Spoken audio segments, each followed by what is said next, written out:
Aujourd'hui les amis, j'aimerais vous parler de cette bague. Et pour vous parler de cette bague, il faut qu'on retourne, comme dans certaines vidéos précédentes, dans la belle ville de Prague. Monument emblématique de Prague, le pont Charles regorge de tout un tas d'histoires et de légendes. En voici une que j'apprécie particulièrement.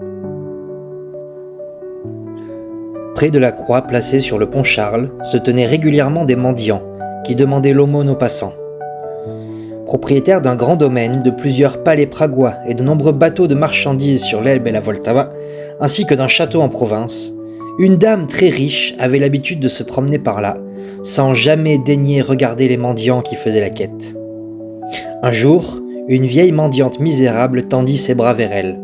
« Pitié, madame, ayez pitié de ma misère. Jadis, j'étais aussi riche que vous. » La dame orgueilleuse passa devant elle, méprisante. La mendiante cria derrière elle.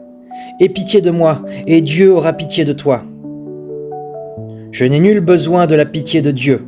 J'ai tout, et en telle abondance que je pourrais acheter un royaume tout entier, » lança la dame en colère. Se tenant à proximité, un garde entendit les paroles méprisantes de la riche dame et ne put se retenir. « N'offensez pas le bon Dieu, madame.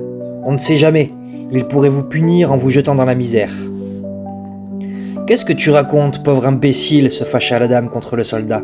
« Regardez cette bague précieuse que j'enlève maintenant de mon doigt et jette devant tes yeux dans la Vltava. Elle reviendra plus vite vers moi que ne s'accompliront tes paroles prédisant ma pauvreté, » dit la dame en lançant la bague dans la Vltava. Quelques jours plus tard, elle organisa un grand banquet dans son domaine.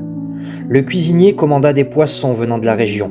En les écaillant et en les étripant, il trouva dans un des poissons un objet.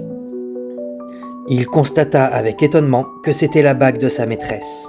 Il partit la voir pour lui montrer la bague, et la dame devint blanche comme un linge. La menace venait de s'accomplir. Un peu plus tard, tous ses bateaux coulèrent, les domaines en province brûlèrent et le château fut pillé par des bandits. La riche dame devint soudainement une mendiante des plus misérables.